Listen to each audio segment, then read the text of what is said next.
দুঃখের। আমরা কৃষকদের সাহায্য করব। জল মিটে যাওয়ার পরে আজকে অলরেডি রিভিউ মিটিং এ বলা হয়েছে এবং আমাদের ক্রপ ইন্স্যুরেন্স স্কিম আছে, গভর্নমেন্ট পুরো টাকাটাই দেয়। আমরা রাস্তাগুলো সার্ভে করতে বলেছি, গ্রামীণ রাস্তা, এছাড়াও জল, পানীয় জল সরবরাহ থেকে শুরু করে জিআর যেটা বন্যা হলে রিলিফ চলে সবই চলবে। তার মধ্যে যেখানে মানুষ বানভাসী সেখানে অনেকগুলো কিচেনও চলছে। তো যাই হোক, আমি পুরো বাঁকুড়াটা ডিএমএসপি এখানে আছেন এবং অরূপ চক্রবর্তী সদ্য নির্বাচিত সেও আছেন এবং বিষ্ণুপুর জেলার সভাপতি আমার সাথে বিক্রমজিৎ আছে আমাদের, এবং তাছাড়াও আমার সাথে অরূপ খান, আমার সাথে অলোক, আমার সাথে অলকা থেকে শুরু করে অনেকেই আছেন, ইন্দাস থেকে শুরু করে। আমি বাকি রিলিফ অন্যান্য জায়গায় মলয় এখানে কাজ করছি, মলয়, নরেন, অরূপ চক্রবর্তী সবাই মিলে এবং ডিএমএসপি উদ্যোগ নিয়ে করেছেন। বাকিটা আমি ওদের দেখে দিতে বলবো। যেখানে রাস্তা খারাপ হয়েছে রাস্তাগুলো আমাদের লিস্ট পাঠাবে। 2 হচ্ছে যেখানে বাড়িগুলো একেবারে ধসে গেছে সেটা উলবান আসনের কাছে পাঠাতে হবে, কারণ আমরা দেখে নেবো 11 লক্ষ বাড়ি যেটা আমরা দেবো ডিসেম্বরে, সেই লিস্টের মধ্যে এদের নাম আছে কিনা। যদি না থাকে তাহলে যার বাড়ি মাটির বাড়ি ধসে গেছে সেগুলো আমাদের পাঠাতে হবে, আমরা নতুন করে সেগুলো দেখবো। বাদ বাকি রিলিফ, জিআর সবই চলবে যতক্ষণ পর্যন্ত তারা স্বাভাবিক জীবনযাত্রায় ফিরে না আসছে। সরকারের দিক থেকে যেন কোনো ঔদাসীন্য না হয়, মানে কোনো অবহেলা না হয়। আমি বিশেষ করে এখনো আমার খারাপ লাগছে, আমি ব্যারেজটা দেখতে গিয়েছিলাম, আমি দুর্গাপুর ব্যারেজের কাছে দেখছি ডিভিসির জলের স্রোত এখনো বইছে, আরো কাকে কাকে ডোবাবে আমি জানি না।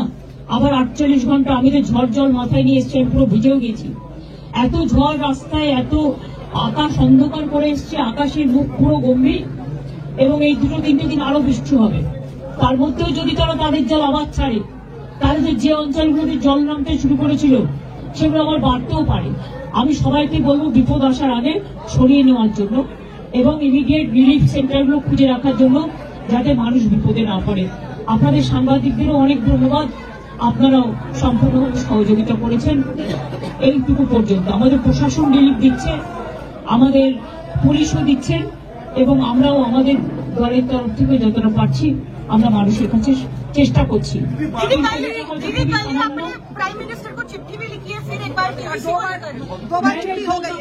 पहले 10 दफे लिखा, तो हमारा जो डेलीगेशन वो जाके जल शक्ति जो मिनिस्ट्री, पहले पीयूष गोयल भी थे पावर मिनिस्ट्री, उसके पास बहुत दफे जा चुका, लेकिन ये लोग कुछ नहीं कर रहा है। असल में क्या होता है, बंगाल डूब रहा है पानी में, इसको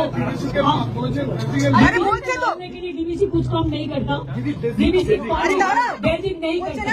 पहले उसका जो कैपेसिटी था 4 लाख क्यूसेक मेट्रिक टन रखने के लिए, अभी वो 20% में चलाया, वो अभी बेचने का कोशिश कर रहा है कोई प्राइवेट सेक्टर को। ऐसा ही चल रहा है, ईसीएल बंद हो गया है कि वो प्राइवेट को दे रहा है। सब जगह में यही काम ये लोग कर रहा है।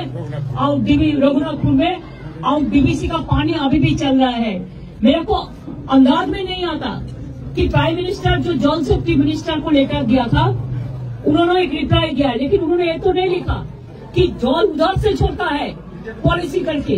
उसको प्लानिंग जो कमेटी है उसमें हमारा मेंबर नहीं है, लेकिन हमारा सीआर है। इसका प्रोटेस्ट में हमारा जो पावर सेक्रेटरी था रिजाइन कर दिया डीवीसी से, हमारा जो चीफ इंजीनियर था रिजाइन कर दिया। हमने फिर कहना चाहूंगी कि देखिए, ऐसा माफ कीजिए, देश में जनता को जिंदगी जा सकता है। पॉलिटिकली आपका जितना हो आप हमारा सब फाइट करो, हमारा कोई एतराज नहीं है, लेकिन ऐसा काम नहीं करो कि पानी छोड़ के जानबूझ के आप जनता को जिंदगी ले लो, उसको तरबाड़ी ले लो, उसको किसान का गांव खेती ले लो। ये हम नहीं चाहते, এটা খুব দুঃখের। আমরা কৃষকদের সাহায্য করব। জল মিটে যাওয়ার পরে আজকে অলরেডি রিভিউ মিটিং এ বলা হয়েছে এবং আমাদের ক্রপ ইন্স্যুরেন্স স্কিম আছে, গভর্নমেন্ট পুরো টাকাটাই দেয়।